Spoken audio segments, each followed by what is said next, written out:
Okay, so picking up right where we left off, we said that in this video we're going to look at how to have the archer stop moving while the melee unit is still a few steps away and begin firing, and that the melee unit has to keep walking before it can attack the ranged unit. So, the way we're going to do this is we're going to add what I call bumpers to objects. Bumpers are really just additional objects attached, they're set as children, to the primary object, to the parent object, but it works like a bumper. So what we're going to do, we click on the archer, we go to open prefab, and what we do, we go to game object, create empty, and then we do add component, and we do physics 2D and box collider 2D. So this is basically it's a child to this object, but it's going to functionally work to detect collisions. So let's set this to be a trigger. And important, we don't want this to overlap the bumper for the melee object, which we'll get to in a minute. So we'll just push this up. As long as it actually collides with the melee object, but not the bumper, it's fine.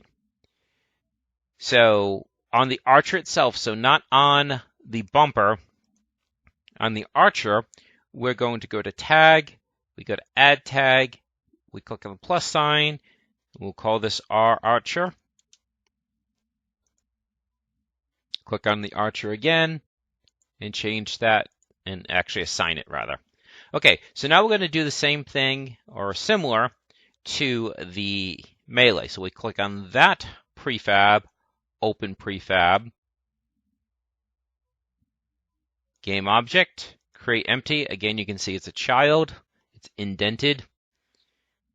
Add component, physics 2D, box collider, trigger, and now we just reposition this. Again, we want this to be in the lower half. That way it doesn't collide with the one at the top. That should be sufficient.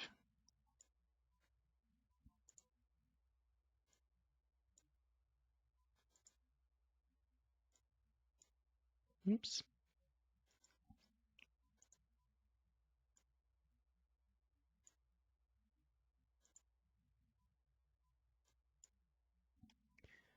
I think that should do.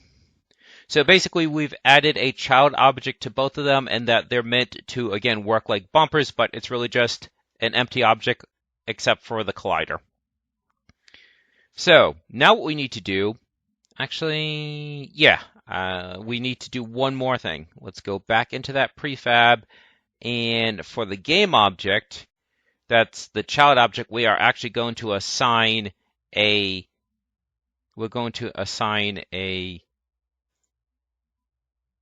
actually, let's move this out slightly first.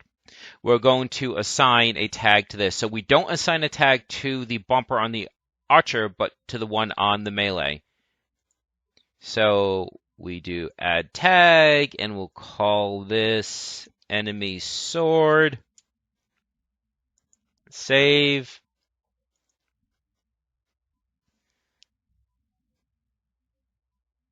And now what we do should just be a matter of coding. Did I actually select it, or did I just...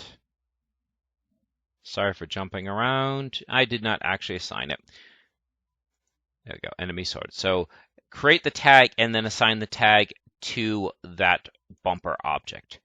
Okay, so now it should just be coding. Let's go to ArcherCon. And the archer, we're going to do a couple of things. So right now it only detects the collision with the archer stop. So we'll copy this, we'll paste this, and what we'll do, we'll check for enemy melee, which we assigned in a previous video. And if we collide with enemy melee, we want to stop moving and we want to start firing. And the firing can stay the same. Actually, let's have this fire fast to make sure that we are killing it. And then for the enemy melee,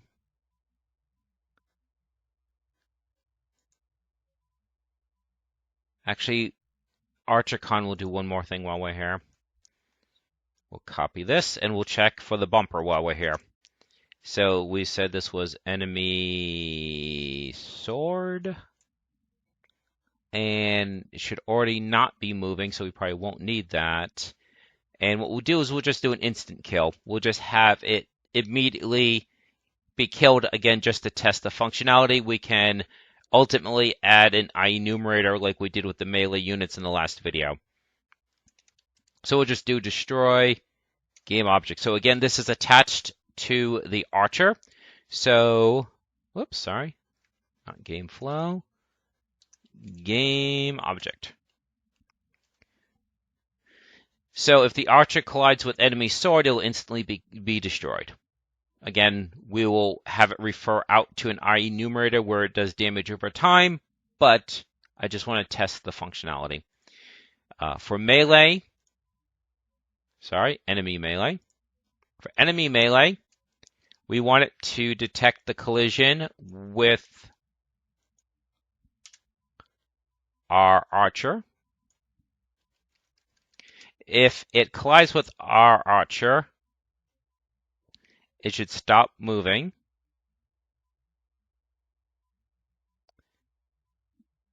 And it should begin, well, it's already receiving damage, or at least it will be.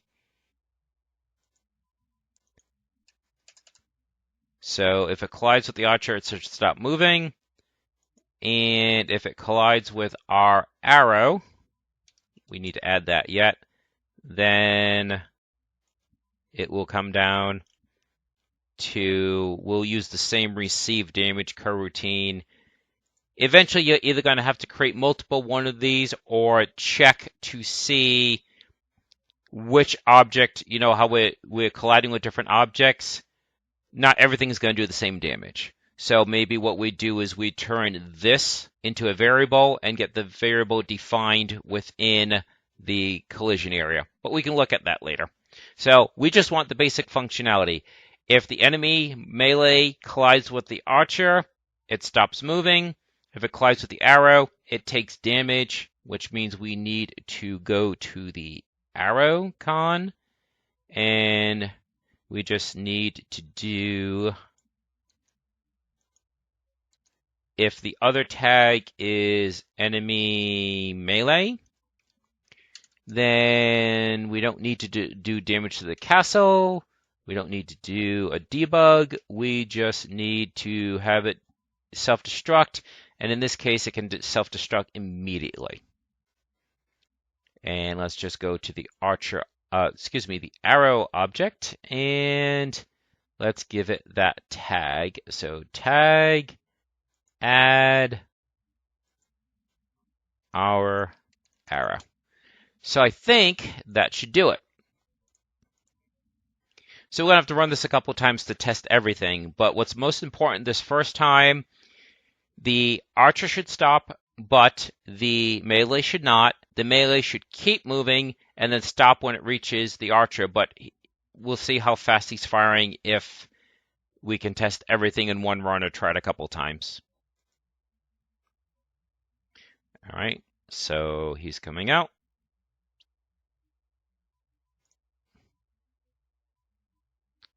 Okay, one stops. There we go. So we tested two things. The archer stopped, but the melee unit kept moving. But then the melee unit stopped when it reached the archer, and then did kill it with one hit. The only thing we need to do is see for our arrow. You know, I did it again. I created the tag and I did not assign it. I've probably done that like 20 times during this project. So for the enemy,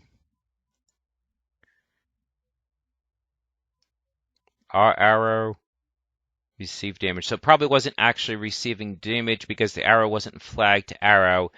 And what we'll do, how fast is the arrow firing? Let's go to the archer. That might be quick enough to kill it. Let's take a look. Let's run it again.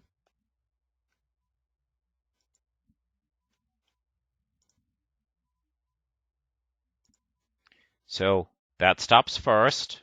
Perfect. He keeps moving. Shoot. Okay. He did shoot once, but it's not fast enough. So what we'll do is just temporarily, we will go to our prefab of Archer and we'll just move this out. That way it collides sooner and therefore starts shooting sooner.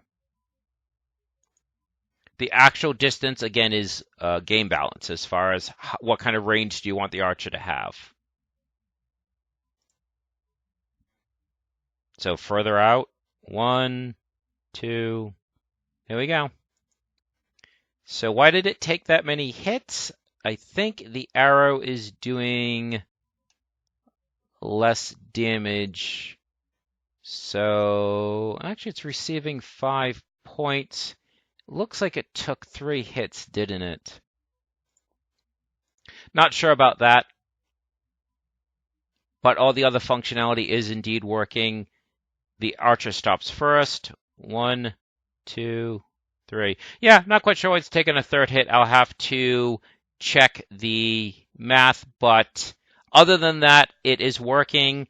So the melee keeps moving even after the Archer is stopped. The melee stops when it reaches the Archer. The Archer gets killed with 1 hit. So what we can do is that we can change. So for melee, actually for Archer. So rather than destroy game object, what we'll do is this now needs to receive damage just like the enemy melee and the player melee does. So we'll just copy this and put this right into Archer. And we'll take this and put it here. So now when there's a collision with enemy sword, we do the receive damage coroutine, which minus out HP. We just need to change this. There's no HP variable on this object, but we will reuse unit HP. And we'll come up here and we'll do private int unit HP equals 10. So now it won't be destroyed instantly. Instead, it will take damage just like the other objects. So let's run this one more time and see how this looks.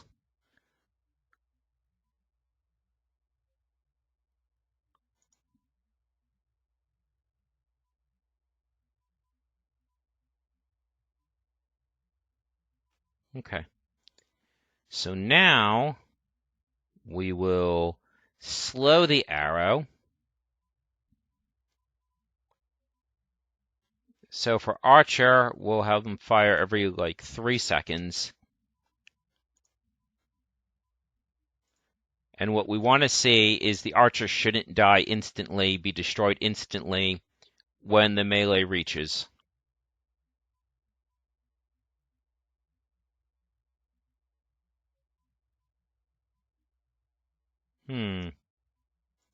Something's not quite right. Did I not save something? Archer, melee.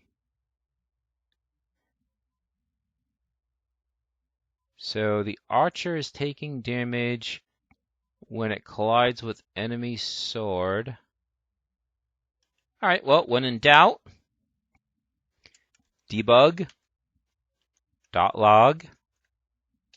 and we'll do unit HP. So only problem with this is if it's not receiving damage, then it won't even print. So let's run this.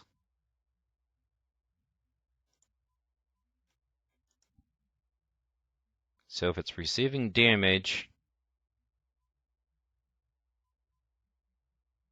okay, it did. It just must be a very slow attack.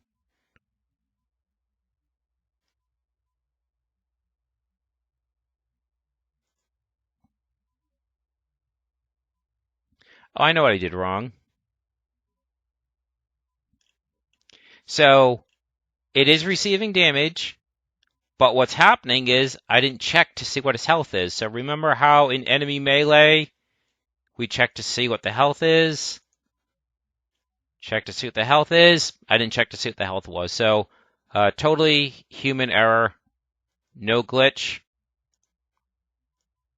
And the reason why I realized that is because, see how this is a negative?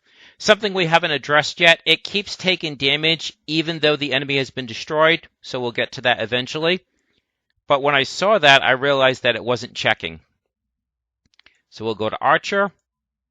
And if unit HP is less than 1, then destroy game object.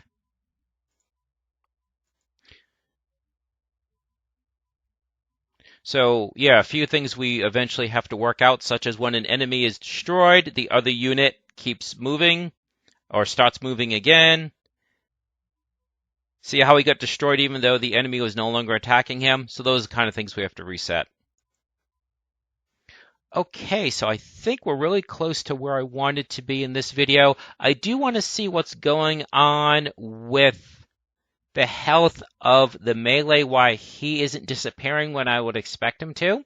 So we will remark out that debug, and we'll go to enemy melee, and we'll do a debug here. So R arrow, start coroutine, -5. Yeah, it all looks good. So debug.log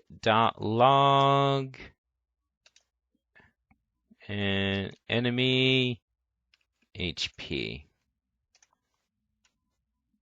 See if we can figure out why the enemy HP, why he's not disappearing sooner. So let's show up down here.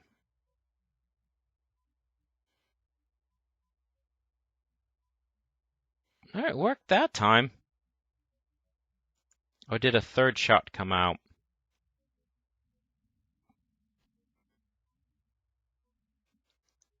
It's a little hard to see because it's brown on blue. 1, 2. So it looks fine. Let's check one last thing. So for enemy melee, it's not colliding with our castle. It's not colliding with our melee. Our archer does not do damage, only our arrow.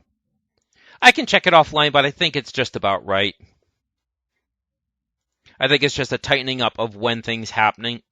So, okay, I think that's it for this video. So now we have the archer stopping while the melee unit is still moving, then the melee unit stopping, and the damage happening accordingly. And I think that should about do it for this video. If you have any questions, you want to see any additions, but the core functionality is really there now because now we've seen melee to melee, melee to ranged. About the only thing we'd need to add would be range to range, but that's not going to be that much different, so I can do that in the next video. We can add the health bars because right now we are viewing, like when we have the castle HP being displayed, it's here. So maybe I could add a health bar like here and here. So I think we're getting close to the end of the video because the core functionality is there. The ability to summon units, the unit, it's based on whether or not you have enough resources. But the only thing I haven't done with the resources is that you get additional resources when you defeat an enemy. But that's quite simple because we already have the code where an enemy is destroyed. So like right now, enemy melee, you would just add a line in here that says that the resource variable is increased. So the resource variable was total res.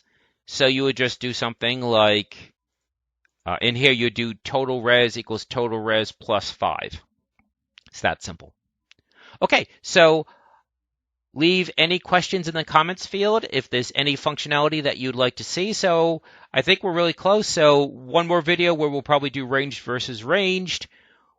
And we'll tighten up some of the things, like I said, that when an opposing unit is destroyed, then the surviving unit needs to move. Right now it doesn't. It just keeps standing there. So we'll do that. And then, like I said, we'll have a video after that where we work on the UI some more. So we'll have the gauge for the HP, and I can toss in the coding, like I said, for the resources increasing. And that should about do it. So again, I hope this was helpful and enjoy the rest of your day.